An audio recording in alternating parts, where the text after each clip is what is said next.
TTD దేవస్థానం chairman BR Naidu గారు ఆయన అంటున్నారు, నాకు చాలా వ్యాపారాలున్నాయి, నాకు బిజినెస్లున్నాయి, నేను ఈ 24 గంటలు తిరుమల కొండపైన ఉండలేను, నాకున్న వ్యాపకాలు అంటే ఆయన చెప్తున్న బిజినెస్లన్నీ ఆయనకు ఎక్కువ ఉన్నాయన్నప్పుడు ఆయన ఎందుకు ఇంకా అలాగే ఈ పదవిలో ఉండడం?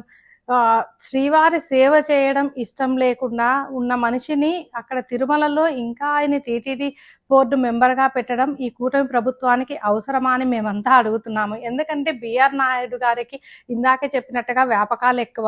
ఆయన వీడియోస్ కూడా కొన్ని బయటికి రావడం, వైరల్ కావడం కూడా జరిగింది. అవి అందరూ గమనించారు.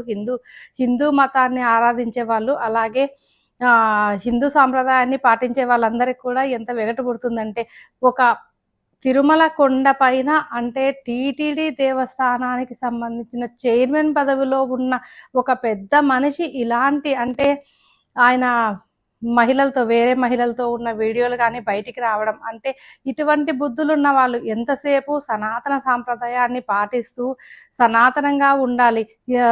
సనాతన ధర్మం అని చెప్పే పెద్ద మనుషులున్న కూటమి ప్రభుత్వంలోని పెద్దలు ఈ బిఆర్ నాయుడు గారిని ఎలా కొనసాగనిస్తున్నారో టీటీడీ చైర్మన్ గా అర్థం కావడం లేదు.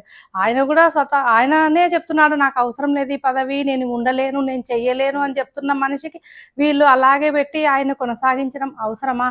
అందుకే కూటమి ప్రభుత్వం కూడా వెంటనే ఆయనను రాజీనామా చేయమని కోరాలి. లేదంటే బిఆర్ నాయుడు గారే తనకున్న వ్యాపకాలకి, తనకున్న బిజినెస్ ను చూసుకోవాలనుకొని ఆయన తిరుమల కొండపైన ఎప్పుడు ఉండలేను, నేను స్వామివారికి సేవ చేయలేను అంటున్నారు కాబట్టి ఆయనైనా స్వతహాగా అయినా రాజీనామా చేయాలని మేమంతా కోరుకుంటున్నాం.